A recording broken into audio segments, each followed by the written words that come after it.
क्षार का टॉपिक समाप्त होने के बाद नेक्स्ट जो हमारे पास आता है वो आता है लवण, जिसे इंग्लिश में कहते हैं साल्ट।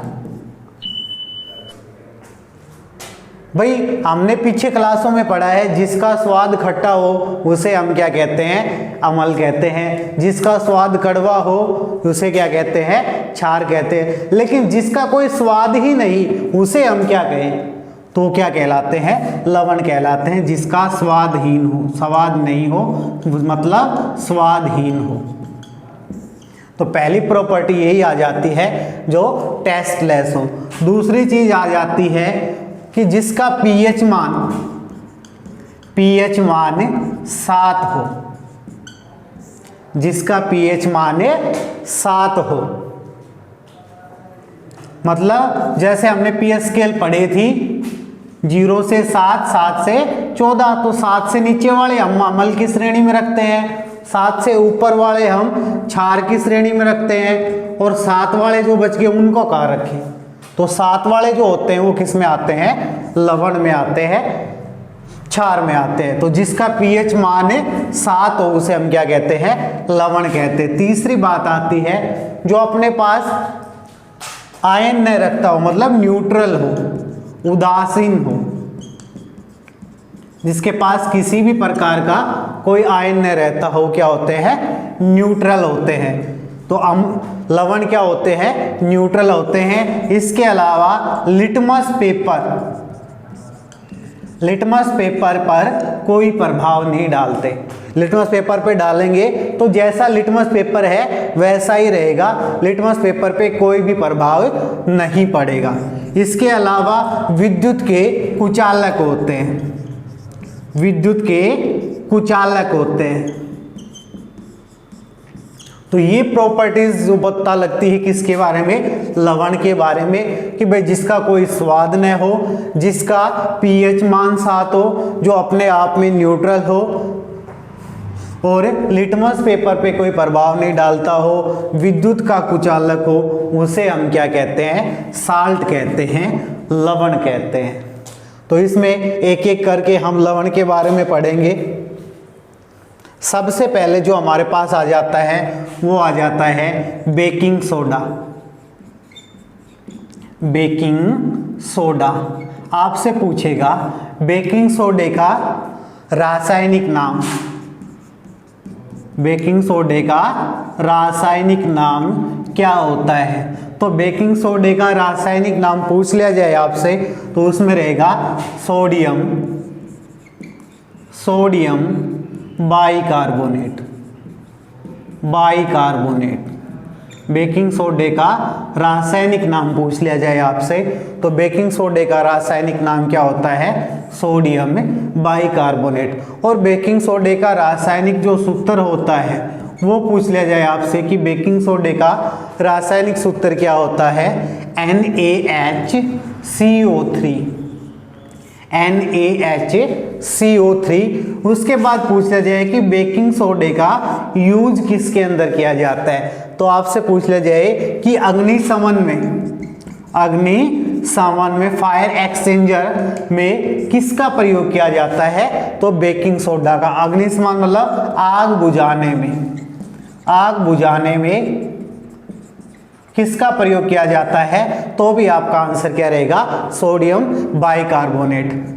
इसके अलावा खाद्य वस्तुओं को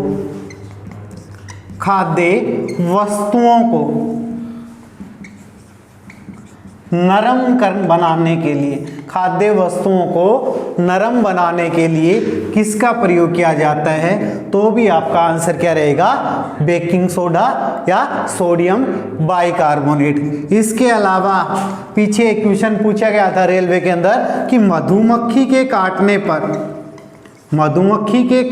पर किसका प्रयोग किया जाता है, मधुमक्खी के काटने पे किसका प्रयोग किया जाता है, तो आपका आंसर क्या रहेगा, बेकिंग सोडा।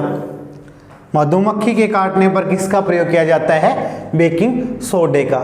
इसके बाद जो नेक्स्ट आ जाता है वो आ जाता है वॉशिंग सोडा। नेक्स्ट जो आ जाता है वो आ जाता है वॉशिंग सोडा। या फिर आप छोटी क्लासों में पढ़ के आओ, 10th में आ जाता है धावन सोडा।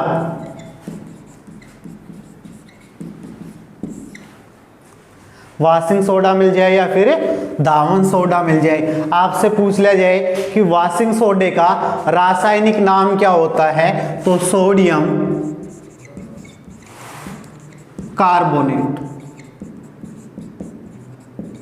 Sodium carbonate. कुछ एक बुक में मिलेगा आपको सोडियम कार्बोनेट डेकाहाइड्रेट। डेकाहाइड्रेट, क्योंकि कंप्लीट फॉर्मूला जो बनता है वो ये बनता है सोडियम कार्बन डेकाहाइड्रेट। तो इसमें पूछ ले Na2CO3 और इसमें पूछ ले Na2CO3 इंटू 10H2O। तो कंप्लीट फॉर्मूला जो बनता है वो बनता है सोडियम कार्बोनेट डेकाहाइड्रेट। अगर आपको ऑप्शन में सोडियम कार्बोनेट मिलता है तो उसके अकॉर्डिंग आपका फॉर्मूला ये रहेगा। अगर आपको ऑप्शन में सोडियम कार्बोनेट डेकाहाइड्रेट मिलता है तो ऑप्शन में क्या रहेगा Na2CO3 इंटू 10H2O।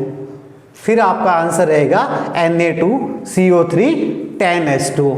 वॉशिंग सोडे का यूज किस में करते हैं, आपसे पूछ लिया जाए कि वॉशिंग सोडे का जो प्रयोग है वो किस में किया जाता है, तो अपमार्जक बनाने में, अपमार्जक बनाने में, इसके अलावा साबुन बनाने में, साबुन बनाने में, अपमार्जक बनाने में और साबुन बनाने में किसका प्रयोग किया जाता है, वॉशिंग सोडे का प्रयोग किया जाता है। तो आपसे पूछ ले कि भाई वॉशिंग सोडे का ज्यादातर आपसे पूछेगा रासायनिक नाम और रासायनिक फॉर्मूला। उसके बाद जो नेक्स्ट आ जाता है वो NaCl।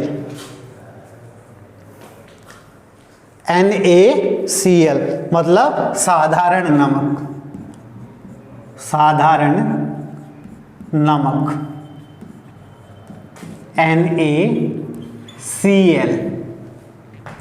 आपसे पूछ ले halide, halide, table salt, rock salt के नाम से किसे जाना जाता है, सोडियम क्लोराइड को या साधारण नमक को। इसका रासायनिक नाम पूछ ले तो सोडियम क्लोराइड। रासायनिक नाम पूछ ले आपसे तो वो क्या रहेगा, सोडियम क्लोराइड। साधारण नमक को भाई टेबल साल्ट भी कहते हैं, हैलाइड भी कहते हैं और रॉक साल्ट भी कहते हैं। आपसे पूछ लिया जाए कि साधारण नमक का यूज किस में किया जाता है, तो कॉमन क्वेश्चन आपको पता है कि नमक का यूज हम किसके अंदर करते हैं। इसमें लिखो बर्फीले क्षेत्रों में, बर्फीले क्षेत्रों में रोड से बर्फ हटाने के लिए,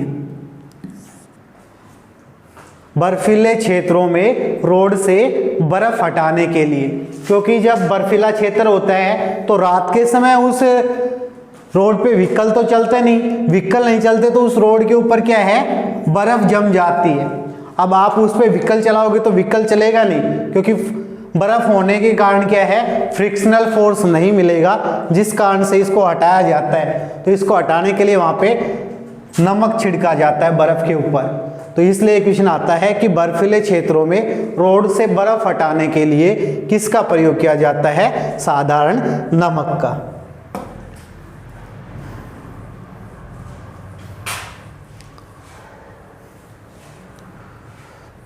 उसके बाद आ जाता है जिप्सम। उसके बाद आ जाता है जिप्सम। जिप्सम का रासायनिक नाम पूछ ले, जिप्सम का रासायनिक नाम पूछ ले आपसे कि जिप्सम का रासायनिक नाम क्या होता है, तो लिख लो कैल्शियम सल्फेट,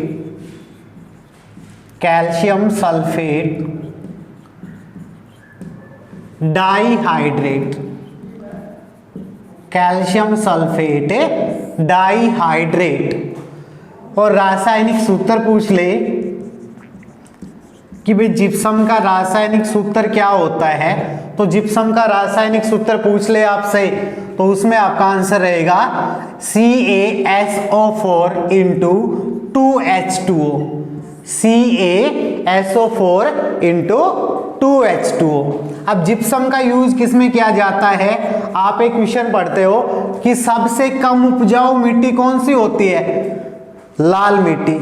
सबसे कम उपजाऊ कौन सी होती है, लाल मिट्टी। आपसे पूछ लिया जाएगा कि लाल मिट्टी की उपजाऊ क्षमता बढ़ाने के लिए, उपजाऊ क्षमता बढ़ाने के लिए,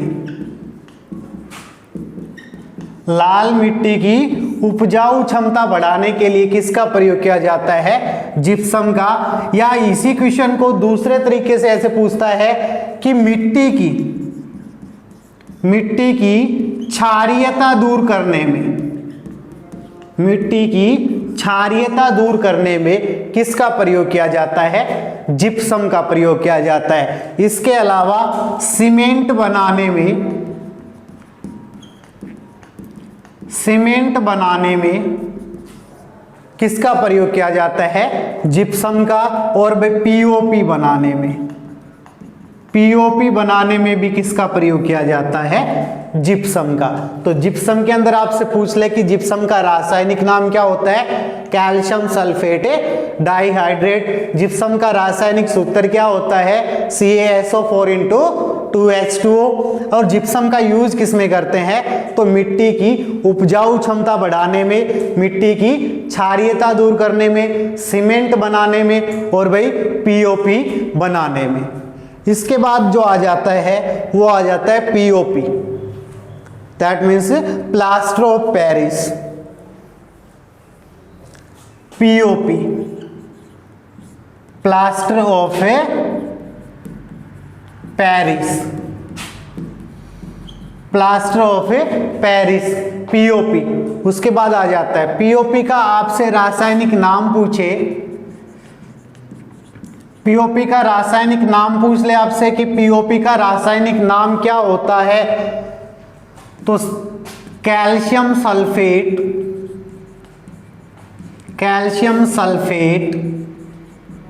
हेमीहाइड्रेट, कैल्शियम सल्फेट हेमीहाइड्रेट। और पीओपी का रासायनिक सूत्र पूछ लिया जाए आपसे, तो CaSO4 into half H2O, CaSO4 into half H2O। अब पीओपी का यूज किस में किया जाता है, जो हॉस्पिटल में जाते हैं, हड्डी में फ्रैक्चर वगैरह होता है, उस फ्रैक्चर को सही करने के लिए जो प्लास्टर लगाया जाता है वो क्या होता है, कैल्शियम सल्फेट हेमीहाइड्रेट। तो टूटी हुई हड्डी को जोड़ने के लिए, टूटी हुई हड्डी को जोड़ने के लिए, टूटी हुई हड्डी को जोड़ने के लिए किसका प्रयोग किया जाता है, पीओपी का प्रयोग किया जाता है। इसके अलावा डिजाइन बनाने में किसका प्रयोग किया जाता है, तो भी आपका आंसर क्या रहेगा, पीओपी का। डिजाइन बनाने में किसका प्रयोग किया जाता है, पीओपी का। डिजाइन बनाने में किसका प्रयोग किया जाता है, पीओपी का। इसके अलावा मूर्तियां बनाने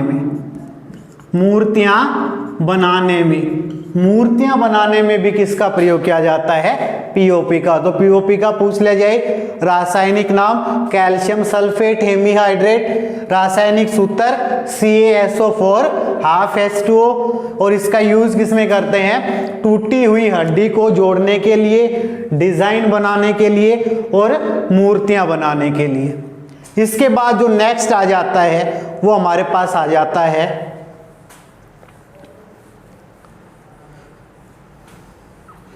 ब्लीचिंग पाउडर, या इसको हिंदी में कहते हैं विरंजक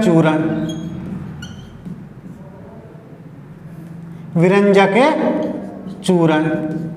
आपसे पूछ लिया जाए कि ब्लीचिंग पाउडर का रासायनिक नाम क्या है, ब्लीचिंग पाउडर का रासायनिक नाम पूछ ले आपसे कि ब्लीचिंग पाउडर का रासायनिक नाम क्या होता है, तो कैल्शियम सल्फेट, सॉरी भाई, रासायनिक नाम पूछ ले कैल्शियम ऑक्सीक्लोरेट, कैल्शियम ऑक्सीक्लोरेट, इसके अलावा कैल्शियम हाइपोक्लोरेट, हाइपोक्लोरेट, कैल्शियम ऑक्सीक्लोरेट, इसके अलावा कैल्शियम हाइपोक्लोरेट। और ब्लीचिंग पाउडर का रासायनिक सूत्र पूछ ले आपसे कि ब्लीचिंग पाउडर का रासायनिक सूत्र क्या होता है, तो रासायनिक सूत्र की बात कर दे CaOCl2। ब्लीचिंग पाउडर का रासायनिक सूत्र क्या होता है, CaOCl2। और ब्लीचिंग पाउडर का यूज किस में किया जाता है आपसे पूछ लिया जाए, तो ब्लीचिंग पाउडर का लिखो कॉस्मेटिक बनाने में, कॉस्मेटिक बनाने में, इसके अलावा कपड़ा उद्योग में, कपड़ा उद्योग में आपसे पूछ ले जाए कि कपड़ा उद्योग में किसका प्रयोग किया जाता है, ब्लीचिंग पाउडर का प्रयोग किया जाता है। ब्लीचिंग पाउडर का किस लिए करते हैं, तो एज ए क्लीनिंग एजेंट। मान लो शुरुआत में कपड़ा बनाया जाता है, उस कपड़े को ब्लीच करने के लिए किसका प्रयोग किया जाता है, कैल्शियम ऑक्सीक्लोरेट का, क्योंकि मशीन से कपड़ा बनेगा, उसको रंगने से पहले क्लियर सफ़ेद किया जाता है, सफ़ेद करने के बाद उसमें डाई मिलाई जाती है, तो उसके किसका प्रयोग करते हैं, ब्लीचिंग पाउडर का। इसके अलावा रंग तथा पेंट बनाने में, पेंट बनाने में किसका प्रयोग करते हैं, ब्लीचिंग पाउडर का, रंग तथा पेंट बनाने में। इसके बाद आपसे पूछ लिया जाए कि ब्लीचिंग पाउडर किस विधि द्वारा बनाया जाता है, ब्लीचिंग पाउडर किस विधि द्वारा बनाया जाता है, हेंज कल्वर विधि द्वारा। ब्लीचिंग पाउडर किस विधि द्वारा बनाया जाता है, तो ब्लीचिंग पाउडर हेंज कल्वर विधि द्वारा बनाया जाता है। ब्लीचिंग पाउडर किस विधि से, हेंज कल्वर विधि से। इसके बाद जो नेक्स्ट आ जाता है वो आ जाता है potassium permanganate, potassium permanganate, potassium permanganate, इसका पॉपुलर नेम है लाल दवा, पॉपुलर नेम क्या है, लाल दवा। तो पोटासियम परमैंगनेट, इसका फॉर्मूला पूछ ले KMnO4। पोटासियम परमैंगनेट का फॉर्मूला क्या होता है, KMnO4। इसका यूज किस में किया जाता है, तो पानी को शुद्ध करने में, पानी को शुद्ध करने में। जो नगर पालिका की टंकी होती हैं उनके अंदर किसका प्रयोग किया जाता है, पोटासियम परमैंगनेट का। इसके अलावा एज ए एंटीसेप्टिक, घाव को साफ करने के लिए, घाव को साफ करने के लिए किसका प्रयोग किया जाता है, पोटासियम परमैंगनेट का, घाव को साफ करने के लिए। इसके अलावा त्वचा संबंधित रोगों के इलाज में, त्वचा संबंधित रोगों के इलाज में किसका प्रयोग किया जाता है, पोटासियम परमैंगनेट का। इसके बाद नेक्स्ट आ जाता है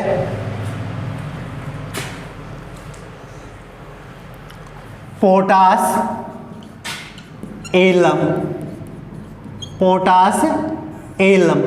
इसके बाद जो नेक्स्ट आ जाता है वो आ जाता है पोटास एलम, जिसे हम फिटकरी बोलते हैं। आपसे पूछ लिया जाएगा फिटकरी का रासायनिक सूत्र, फिटकरी का रासायनिक सूत्र क्या होता है? K2Al2SO4 into 24H2O। K2Al2SO4 into 24H2O। आपसे पूछ ले रासायनिक नाम, फिटकरी का रासायनिक नाम क्या होता है? तो रासायनिक नाम पूछ लिया जाए, hydrate, potassium, alumina, sulphate. Hydrate, potassium, alumina, sulphate. और ये पूछ ले फिटकरी किस सिद्धांत पर कार्य करती है? फिटकरी किस सिद्धांत पर कार्य करती है? तो उसमें आपका आंसर रहेगा स्कंदन, कॉन्जुगेशन। फिटकरी किस सिद्धांत पर कार्य करती है? स्कंदन पर। और इसका यूज किस में किया जाता है? तो पानी को साफ करने के लिए, पानी को साफ करने के लिए किसका प्रयोग किया जाता है? फिटकरी का। पानी को साफ करने के लिए किसका यूज करते हैं? फिटकरी का करते हैं। इसके अलावा पूछ लिया जाए आपसे, रक्त का थक्का बनाने के लिए, रक्त का थक्का, कोटिंग ऑफ ब्लड, रक्त का थक्का बनाने के लिए किसका प्रयोग किया जाता है? फिटकरी का। क्योंकि जब सेविंग वगैरह कराते हैं तो कराते समय जो कट लग जाता है तो किसका प्रयोग किया जाता है? फिटकरी का। खून को जमाने के लिए या खून बहना रोकने के लिए किसका प्रयोग किया जाता है? फिटकरी का। इसके बाद जो नेक्स्ट आ जाता है वो आता है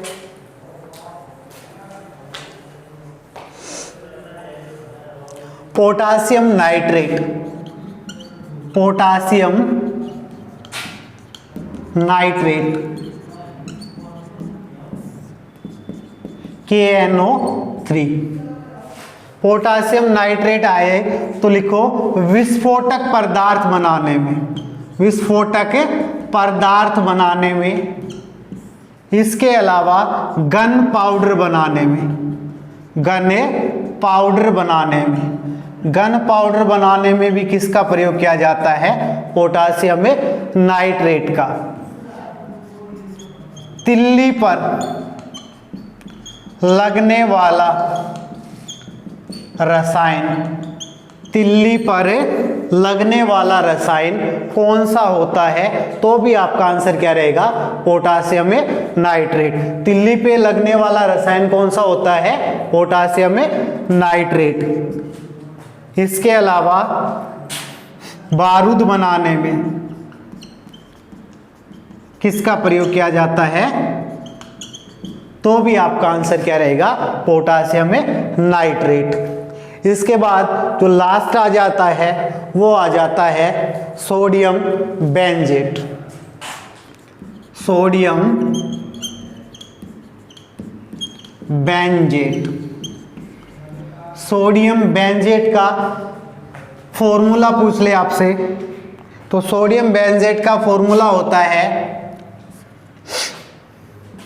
C6H5NaCO2, NaO2, C6H5NaO2 किसका फॉर्मूला होता है? सोडियम बेंजेट का। इसका यूज किस में किया जाता है? तो खाद्य वस्तुओं के संरक्षण में, खाद्य वस्तुओं के संरक्षण में, जैसे सॉस है, जैम है, शरबत है, इन सभी को प्रिजर्व करने के लिए, इनको संरक्षित रखने के लिए, ताकि ये खराब न हो, लंबे समय तक चले।